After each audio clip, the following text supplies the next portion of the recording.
Passo. Vamos ler hoje um versículo apenas do Salmo 115. E lemos com o favor de Deus no versículo 16.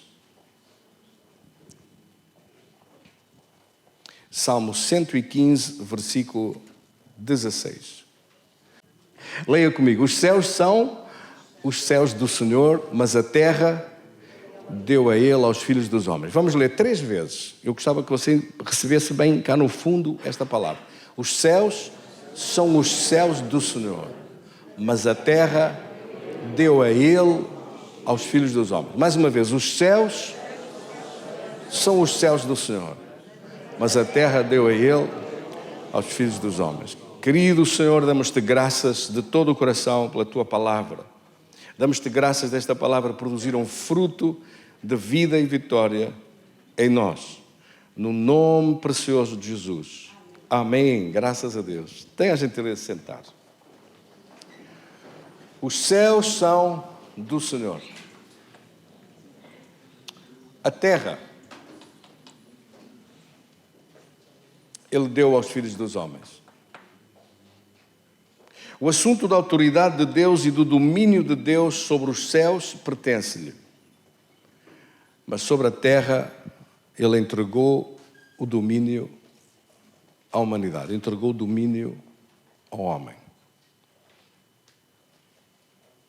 Isso mesmo nós vemos na palavra de Deus, logo no início das Escrituras, no livro de Gênesis, capítulo 1, versículo 26. Deus disse, façamos o homem à nossa imagem e à nossa semelhança e domine sobre os peixes do mar, as aves dos céus, animais do campo. Domínio. Diga toda a igreja comigo a palavra domínio. Ter domínio. Domínio, esse domínio começa na nossa vida, começa nos nossos pensamentos, começa do domínio sobre nós próprios, estende-se ao domínio que tem a ver com todas as áreas da nossa vida, do nosso trabalho, também da nossa saúde, das condições e realidades à nossa volta. E é muito interessante que, se não houver domínio sobre os pensamentos, domínio sobre as nossas palavras, isto vai ter consequências. Porque o domínio que está estabelecido por Deus na nossa vida é um domínio que começa por nós. Ou seja, a primeira batalha que você tem é uma batalha que começa cá dentro. Não está cá fora, ela está cá dentro primeiro. A vitória que você precisa tem que estar cá dentro primeiro. Se a pessoa tiver um problema e só fala do problema todo o tempo, o problema não vai resolver.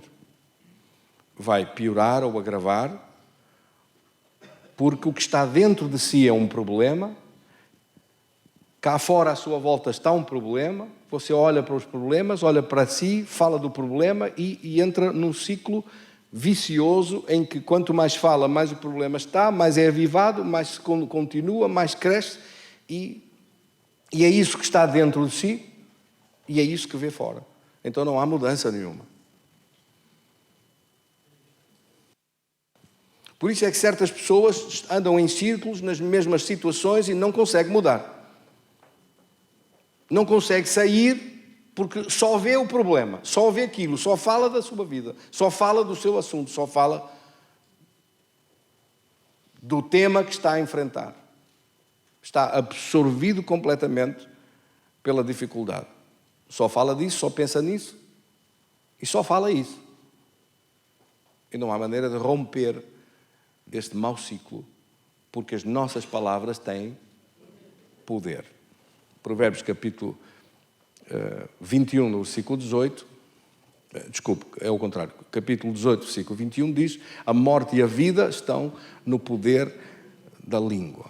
A morte e a vida estão no poder da língua e aquele que a ama comerá do seu fruto. Quer dizer, a pessoa vai acabar por receber do fruto dos seus lábios. Vai comer aquilo, se for mau, que não quer, porque vai estar sempre a falar a mesma coisa, e não consegue sair destes ciclos. Também no livro de Provérbios, que é o livro da sabedoria, como os irmãos sabem, no capítulo 6, no versículo 2, a Bíblia diz que as palavras são uma prisão. Se não se tiver cuidado com as suas palavras, elas podem transformar-se numa prisão.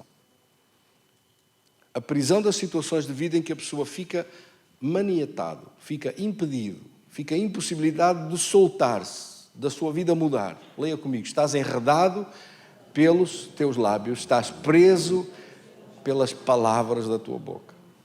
Se a pessoa que continuamente diz não posso, não consigo, não há maneira de vencer isto, não posso sair disto, está difícil demais, está impossível demais, tem que tomar uma decisão como Jabés, de romper os limites, de quebrar as fronteiras, de escaqueirar tudo e de sair dali, em nome de Jesus.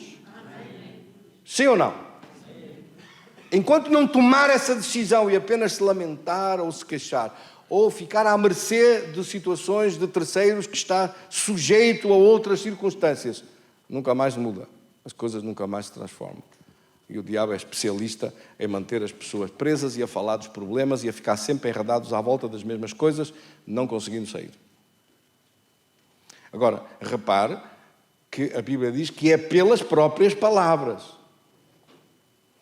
Então, aquilo que o diabo faz no mundo inteiro é pôr a pessoa a falar sempre dos seus problemas.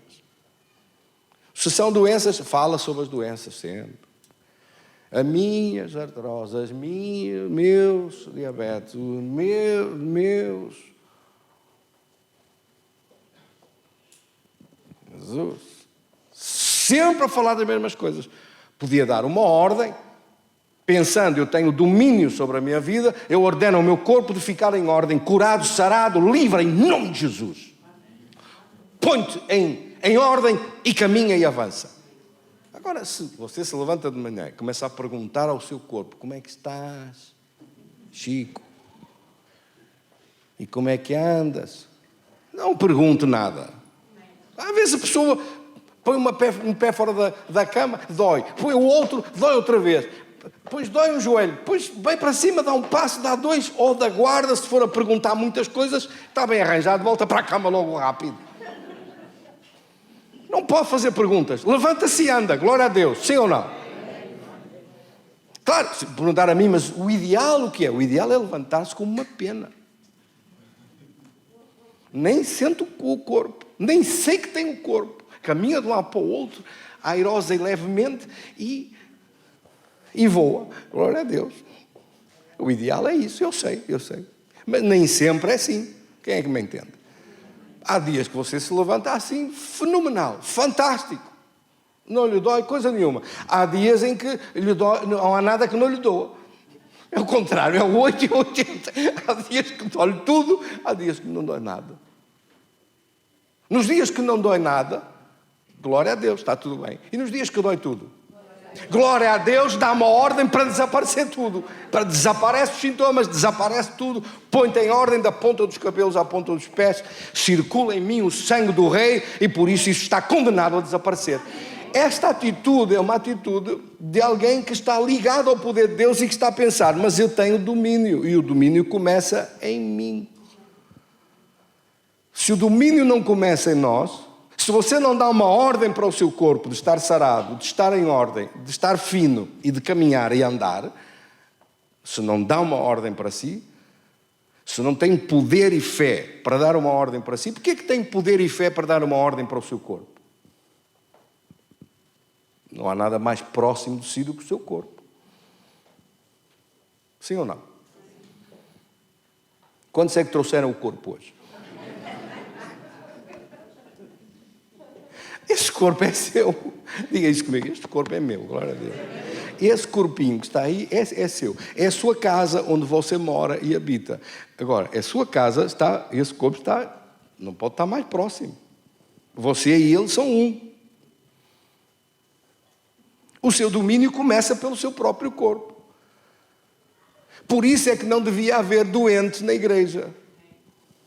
Muito menos doentes crónicos.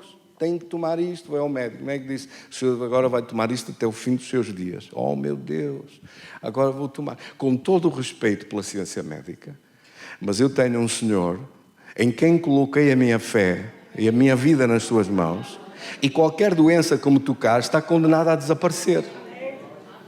Quem é que me entendeu? Porque se não for nesta fé que eu vivo, então eu não tenho fé. Porque a Bíblia não me permite outra leitura a não ser esta. Vou viver com a doença, vou conviver com a doença. Não, não vou. Não vou conviver, nem viver, nem nada. Qualquer doença que me tocar está condenada a desaparecer. E se eu tiver que ter um combate contra esse diabo, pela minha fé na sua palavra, eu vou ter.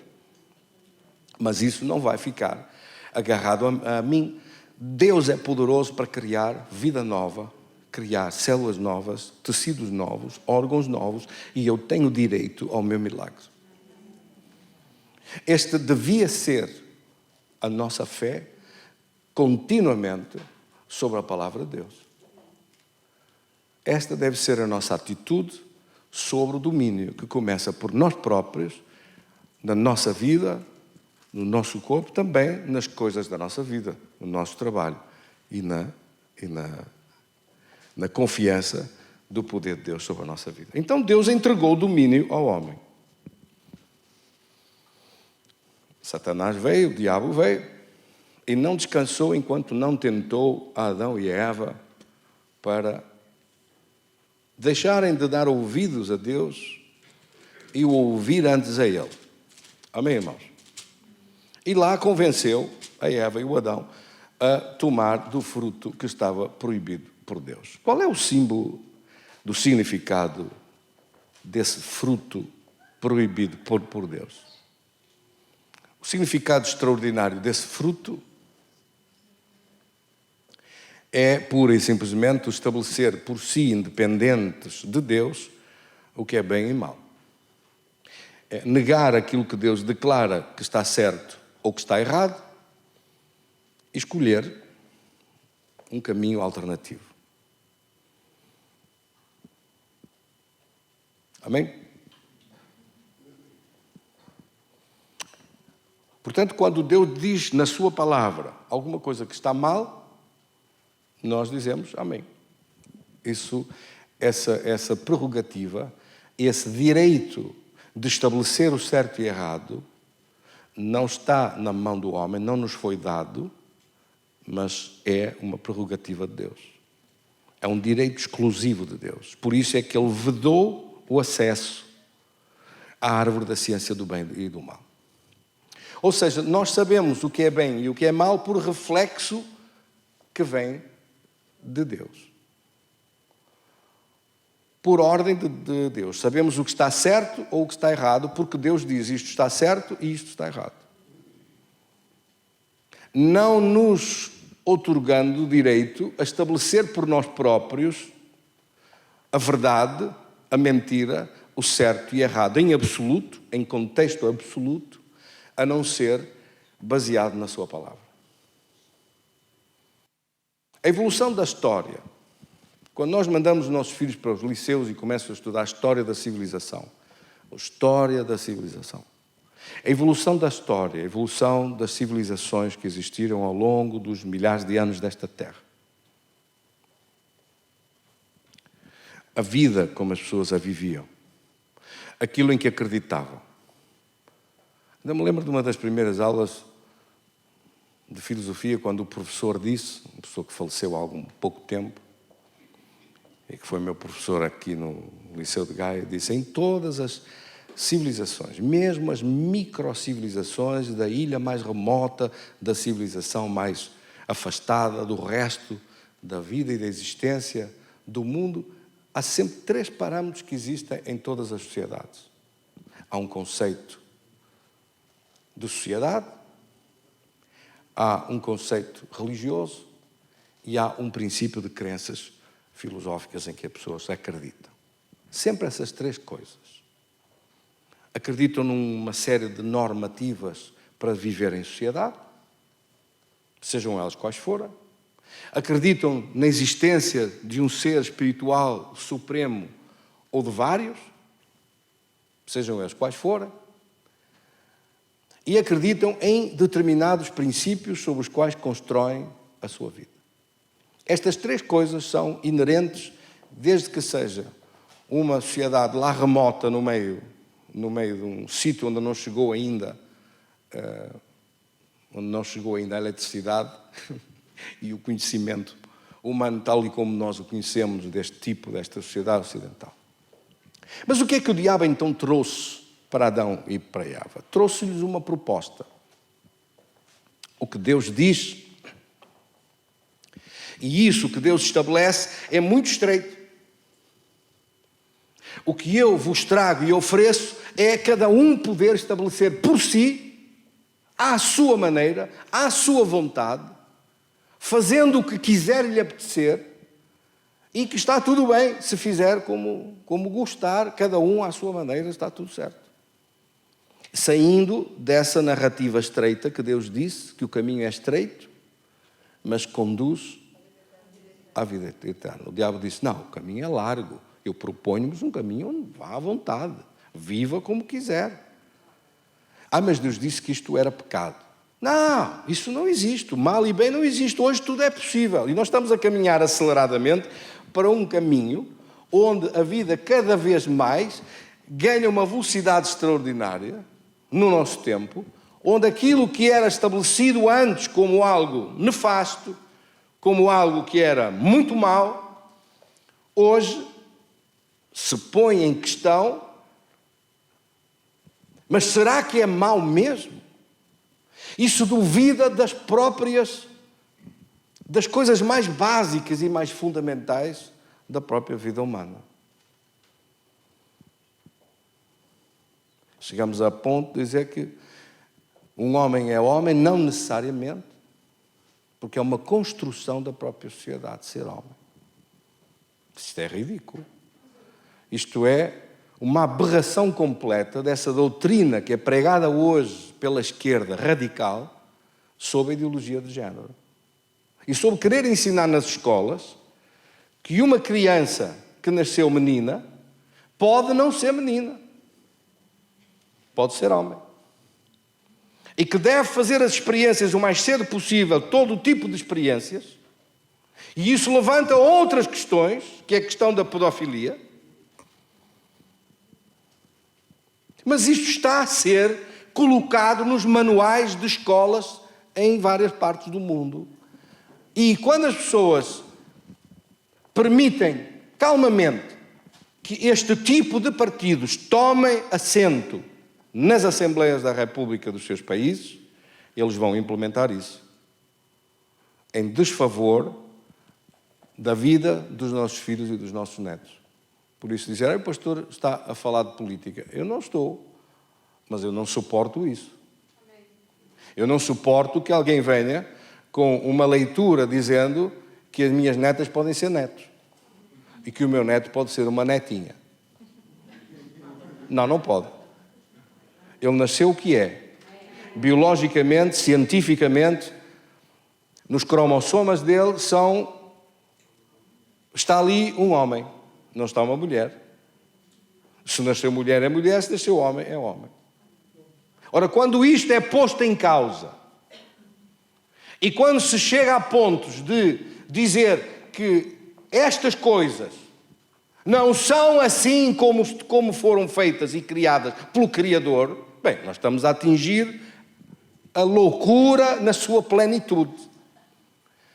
E as pessoas estão a pôr gente com poder que são verdadeiros loucos demenciais que vão conspurcar, destruir uma sociedade e uma geração toda para a frente, transformando isto tudo em Sodoma e Gomorra.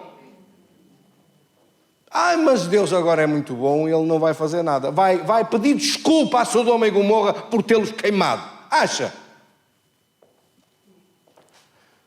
Deus não mudou. Deus é o mesmo ontem, hoje, eternamente. E não é só para salvar, para curar, para abençoar. Também é eternamente juiz de todo o universo. A loucura humana é que não para.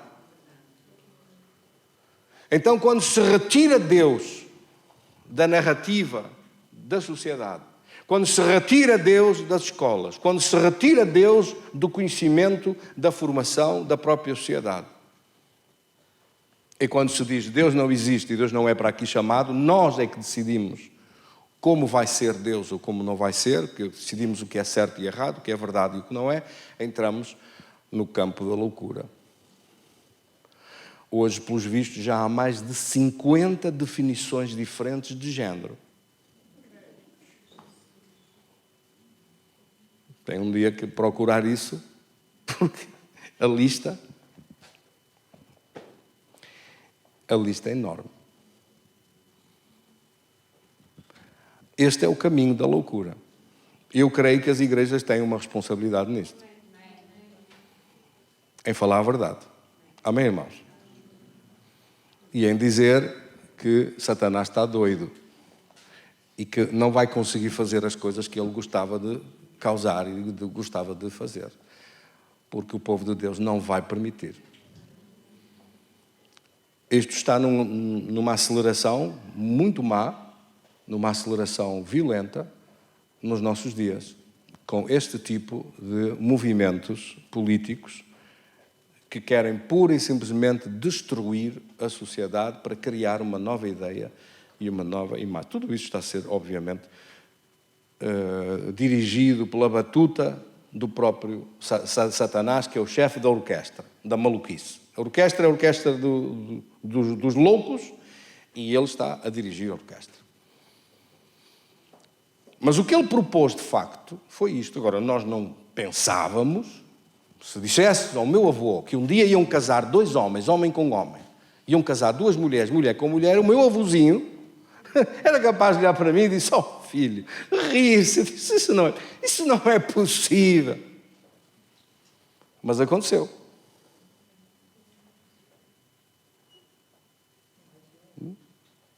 E se nós pensamos que há juventudes partidárias em vários partidos da Europa que estão a querer apresentar nas assembleias dos seus países, na Assembleia da República dos seus países, que o sexo com animais, a zoofilia, está perfeitamente bem e que está legalizado, ou com crianças, por causa da invasão dos muçulmanos, do Maomé que casou com aquela Aisha aos 6 anos e que aos 9 consumou o casamento. E que hoje nas sociedades islâmicas existe o casamento com crianças de 9 anos, permitido por lei. 10 anos na Turquia, permitido por lei. Nas regiões remotas, já não estou a falar só das regiões remotas do Afeganistão, estou a falar de lei que é feita. Isto é pedofilia na visão da Bíblia, na visão da palavra de Deus, no conhecimento de Deus. Deus disse que isso está errado e que está mal. Vem agora uns trogloditas dizer que isso é que é bom, isso está certo e que foi o Deus deles que mandou. Mas que Deus é este? Então você recua e percebe que o Deus que disse, eu quero que isso seja feito ao contrário daquilo que o Deus Criador dos céus e da terra disse, afinal não estamos a falar do mesmo Deus. Estamos a falar de outro Deus. Um Deus que veio para matar, roubar e destruir e impor pela força o seu domínio. O domínio que Deus não lhe deu a ele. Deus deu o domínio aos filhos de Deus sobre esta terra. Quantos irmãos é que me estão a perceber bem? Deus deu-lhe o domínio a si. O domínio começa por si, começa pela sua vida, começa nos seus pensamentos arrumados, começa no seu próprio corpo, nas circunstâncias à sua volta. Esse domínio começa pelos filhos de Deus. Por que é que eu estou a dizer isto? Repare que este salmo que nós lemos no início deste estudo de hoje diz que os céus pertencem a Deus, mas o domínio da terra foi dado ao homem. Ou seja, o que vai acontecer aqui, vai acontecer, e pode acontecer na sua vida qualquer coisa se você for permissivo demais, se permitir, se deixar que aconteça. Se baixar os braços e disser, eu não posso mudar isto, porque eu não tenho poder, não tenho condições, não tenho meios, não tenho capacidades, não tenho... A Bíblia diz o contrário, diz tudo posso naquele que me fortalece. E diz que o Senhor que nos dá força para vencer todas as questões e processos. Estas vitórias vêm pela sua fé na palavra de Deus. Estas vitórias vêm por causa da bênção de Deus na sua vida. O domínio é algo que está interiorizado na nossa fé. Tem que estar no interior do seu pensamento, no interior do seu coração, esse domínio, que lhe foi dado por causa da bênção de Deus. A Bíblia diz em Gênesis, recuando para lá, diz, Deus os abençoou, amém? Deus deu-lhes a sua bênção. Gênesis capítulo 1, agora no versículo 28, diz isso. Vamos voltar ao versículo 28 de Gênesis, capítulo 1, versículo 28, para ver sobre a bênção deles. Então Deus, leia comigo, Deus os abençoou e disse, frutificai, multiplicai-vos, enchei a terra, sujeitai, ou seja, dominai sobre os peixes. Outra vez as mesmas coisas, dominai, domínio, a capacidade de ter domínio sobre a sua vida e sobre tudo o que está à sua volta. Esta capacidade de ter domínio foi roubada pelo diabo. Foi o diabo que roubou isto. Por isso é que quando Jesus veio, e veio aqui sendo apenas como homem, sujeitando-se a nascer do ventre de uma mulher para nascer aqui como homem. Porque se Deus viesse como Deus, e veio muitas vezes no Velho Testamento,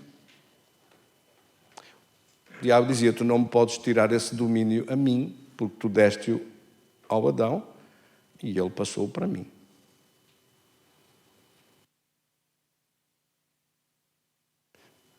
Se você tiver uma casa e tem a escritura dessa casa, essa casa é de quem? É sua, tem a posse desse bem. Se alguém viesse e dissesse, não, essa casa não é sua, essa casa é minha. Você dizia, você está fora de legalidade, é incorreto, isso não é verdade. Esta casa é minha, eu tenho a posse dela. Amém? Mas se você passasse para o seu filho, e o seu filho a doasse ao seu maior inimigo, e você entrasse em ação por lá dentro, e dissesse ao seu filho, como foste fazer isso? Eu dei-te a ti, não era para tu dares ao outro.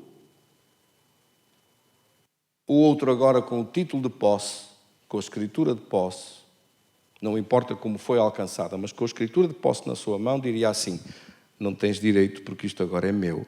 Tu deste-lhe a ele, é verdade, mas ele deu a mim. Sim ou não? Então Deus, para vir aqui tomar das mãos de Satanás esta terra outra vez, teve que vir como homem. Quem é que entende a vinda de Jesus? E como não podia ser um homem apenas exatamente igual a todos, debaixo da sujeição, da escravidão, do domínio, do erro, do pecado, teve que nascer puro e perfeito, gerado por Deus, no ventre de uma mulher virgem. Não foi gerado por um homem, foi gerado pelo próprio Deus. Assim aparece Jesus sobre esta terra, com toda a glória do poder de Deus na sua vida, sem pecado, sem dramas, sem erros de formação, sem haver nada no seu ADN que estivesse contaminado pelo inimigo. No seu ADN espiritual, nem no seu ADN físico. Naquele corpo nunca entrou doença nenhuma. Pelo contrário, quando Jesus estendia a mão e tocava nos doentes, a doença morria. Naquele corpo nunca entrou desobediência, nunca entrou pecado. Qualquer demónio que o via, prostrava-se aos seus pés e fugia da presença dele. Este poder todo veio, mas veio para tomar de volta esta terra para a sua posse. Quem é que me entendeu bem? Se vier um homem que viva sobre esta terra irrepreensível diante da lei de Deus, que nunca desobedeça a Deus, que nunca falhe em nada, que não cometa erro nenhum, que não cometa pecado nenhum, esse homem vai receber como herança toda a terra nas suas mãos. Porque o diabo conseguiu enganar a Adão e a Eva, mas não conseguiu enganar ao segundo Adão. Jesus é apresentado na Bíblia como o segundo Adão. O segundo Adão, porque ele vem gerado por Deus outra vez, formado por Deus outra vez, no ventre de uma mulher virgem, e vem a esta terra para disputar com Satanás, em primeiro lugar, a posse do domínio sobre esta terra. Quando vai à cruz, vai para morrer pelos nossos pecados e fazer a obra toda, completa da redenção.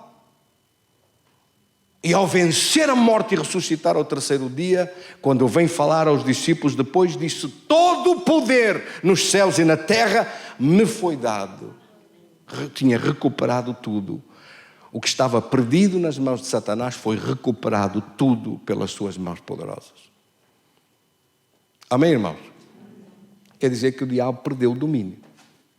Perdeu o domínio que tinha, aquele domínio que ele lhe veio oferecer a Jesus. Em Lucas, no capítulo 4, lembra-se que o diabo veio oferecer. Quem é que se lembra? Na tentação do deserto, em Lucas, no capítulo 4, no versículo 5, o diabo disse: tudo isto eu te darei se tu... Tem uma condição. Lucas, capítulo 4. E levando, mostrou-lhe no momento todos os reinos do mundo. Lá está, os reinos do mundo, as nações do mundo, as diferentes línguas e tribos e povos e nações e raças. Tudo lhe mostrou no momento. E disse-lhe o diabo, versículo 6, eu te darei a ti este poder e domínio e a glória, eu te darei todo o poder e a glória destes reinos. Eu te darei os reinos, eu te darei o poder, os reinos e a glória deles. Teu é o poder, teu é o reino e o poder e a glória para sempre. Onde é que já ouviu isto? Teu é o poder, teu é o reino e o poder e a glória para sempre. Teu é o reino e o poder e a glória para sempre. Olha o que o diabo lhe ofereceu. Eu te dou estes reinos e o poder, que é a autoridade, e a glória deles. Eu te dou. Não precisas de ir à cruz. Não precisas de fazer nada. Eu ofereço-te isso. Tu nem precisas de sacrificar. Tu vives aqui a melhor vida que vais poder viver e não precisas de sacrifício, de ir à cruz, de sofrer nada. Eu entrego-te tudo, só com uma pequena condição. Tiras o Deus Pai da foto e colocas-me a mim lá. E Jesus disse, desaparece, Satanás. Ao teu Deus adorarás, está escrito, e só a Ele servirás. O que é que Ele quis fazer com Jesus? A mesma coisa que tinha feito, o mesmo negócio que tinha feito com o primeiro Adão. E Jesus correu. Amém? A guerra estalou na sua plenitude. Começam as perseguições contra Cristo por parte da própria religião e de todos aqueles que, não entendendo o que Ele falava, não percebendo nada, vendo, no entanto, as demonstrações do poder tão grande, de curas, de sinais, de maravilhas, do domínio que Jesus veio demonstrar, o domínio, não só sobre a sua própria vida, o domínio sobre tudo à sua volta e sobre aqueles que se chegavam próximos dele. Esse domínio que ele demonstrou era o domínio que ele veio recuperar para nos entregar a nós oferecido, depois de ir à cruz e oferecer-nos o perdão e a reconciliação com Deus. Amém, irmãos? Esta beleza extraordinária da sabedoria de Deus. De vir aqui como homem, para recuperar o domínio que tinha sido entregue ao homem Adão e que o tinha perdido para Satanás. Para que o diabo tivesse que largar e aparecer de novo dizendo que todo esse poder e domínio e glória dos reinos dessa terra nos pertence. O domínio foi recuperado, meus queridos irmãos. Ou seja, o diabo não tem mais direito nenhum ao domínio sobre a sua vida. Ele está condenado a ser derrotado e condenado a desaparecer para fora da nossa vida completamente. Como a doença como uma praga, como um vírus, como um sofrimento, como uma coisa qualquer maligna, está condenado a desaparecer, não vai poder nos dominar e nos escravizar. Amém? Mas isso tem que ser alcançado pela nossa maturidade e pela nossa fé. Bendito seja Deus.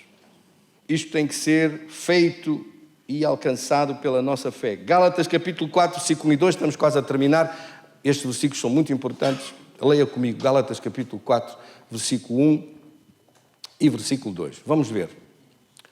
Leia comigo, leia alto. Ora, digo que por todo o tempo em que o herdeiro é menino, em nada difere de um escravo, ainda que seja senhor de tudo. Vamos imaginar uma casa em que aquela herança tão grande, uma riqueza extraordinária, foi deixada a uma criança por morte dos pais, riquíssimos, deixaram uma herança fabulosa a esta criança ainda jovenzinho demais. Ele não pode administrar aquela riqueza toda.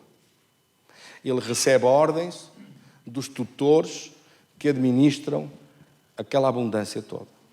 Porque ele é ainda infantil, ele não tem capacidade de decidir, de escolher, de negociar e de fazer. Não tem maturidade suficiente. É isso que está a falar aqui. Ora, eu digo que por todo o tempo em que o herdeiro ainda é menino no conhecimento, ainda é infantil na sua fé, ainda não tem crescimento suficiente, ele não consegue o quê? Usufruir na plenitude de tudo o que é seu. Você e eu ainda não conseguimos usufruir de tudo aquilo que Deus já nos deu no seu domínio, que foi restaurado e recuperado na nossa vida. Mas precisamos de estudar sobre este tema, porque se nós não estudarmos sobre este tema, então é que nunca mais lá vamos. Nós precisamos de crescer neste conhecimento, porque se não crescermos neste conhecimento, nunca mais chegamos lá. Nós precisamos de crescer no entendimento. Está debaixo de tutores e curadores até o tempo determinado pelo Pai. Ele está a falar de um crente que ainda é menor na sua fé. Ainda está muito fragilizado na sua fé. Ainda não cresceu espiritualmente. Por isso é que nós nos devemos ver livres das coisas carnais que nos ofuscam, que nos dominam, que nos aprisionam. E devemos crescer espiritualmente no poder de Deus e no conhecimento de Deus, para ter acesso às riquezas da abundância da herança que o Senhor estabeleceu para nós. Amém? Jesus não morreu só na cruz para nos perdoar os nossos pecados. Morreu também para que nós tivéssemos acesso a uma herança extraordinária de bens, de meios, de poder, de domínio, que enquanto nós somos bebés em Cristo, enquanto somos ainda infantis no nosso crescimento, não conseguimos ter acesso a estas coisas. Não conseguimos aceder a essa grandeza extraordinária. No entanto, você não se preocupa nada, não duvida nada, nem por um momento, que Jesus veio, que Jesus venceu, que Jesus derrotou o reino das trevas, que Jesus venceu a própria morte, que venceu a nossa vitória, amém? E nos fez mais que vencedores e que é herdeiro de tudo. Nós não temos dúvidas em acreditar nessa palavra. Sim ou não? Jesus é herdeiro de todas as coisas. Hebreus capítulo 1, versículo 1 e 2. Quando abre o livro de Hebreus, nós entramos no livro de Hebreus e começa: havendo Deus outrora falado muitas vezes e de muitas maneiras aos pais pelos profetas, nestes últimos dias nos falou pelo Filho, a quem constituiu herdeiro de todas as coisas, pelo qual também fez o universo. Ele que é o resplendor da glória e a expressão exata do seu ser, sustentando todas as coisas pela palavra do seu poder, depois de ter feito a purificação dos pecados, assentou-se à direita da majestade nas alturas. Amém? Está a falar de quem? De Jesus. Depois de ter recebido tudo, depois de ter recebido todo o poder nas suas mãos, sentou-se no lugar de poder de todo o universo. Oh, glória a Deus. Jesus conquistou tudo. Há dúvidas? Não há, pois não? Agora, para terminar, vamos a Romanos 8 e venha ler comigo o versículo 16.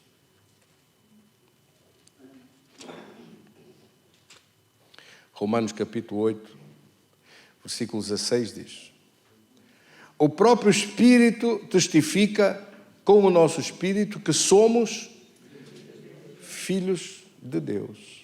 Versículo 17. Oh, glória a Deus. Oh, glória a Deus. O Espírito testifica que somos filhos de Deus. E se somos filhos, somos também herdeiros, herdeiros de Deus e co-herdeiros de Cristo. É lá. Nós somos co-herdeiros com Cristo. Se é certo que com Ele padecemos, para que também com Ele sejamos glorificados. Nós somos co-herdeiros. Ele fez de nós co-herdeiros. Houve uma época na história em que o primogênito, e Jesus é o primogênito dentre os mortos, herdava a herança toda. As heranças eram indivisas. As heranças eram na totalidade para o filho primogênito. Depois as leis foram mudando e alterando e os herdeiros ficaram co-herdeiros. A mesma coisa que recebe um primogênito recebem os outros filhos. Quem é que me entendeu?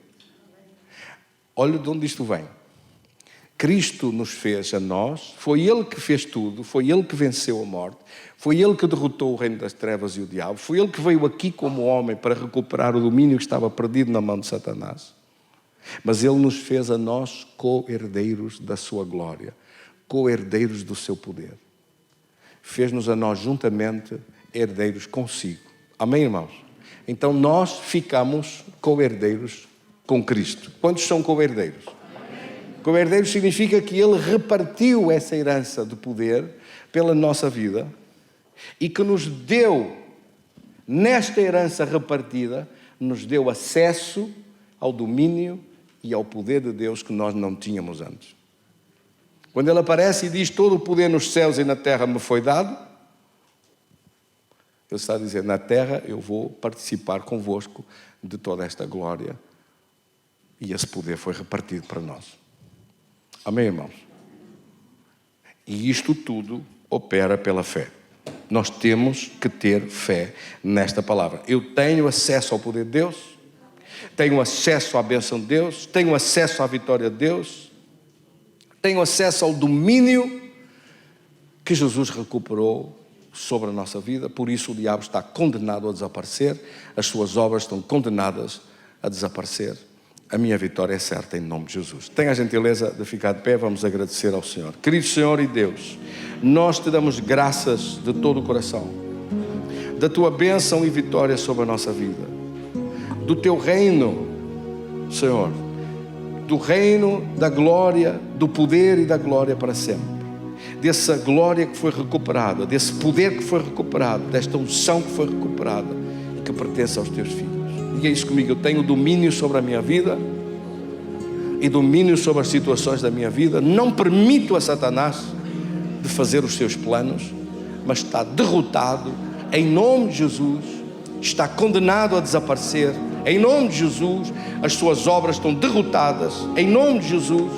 Maior é o poder de Deus que está em mim e o domínio que foi recuperado em Cristo e que eu posso usar agora para a vitória, em nome de Cristo o Senhor.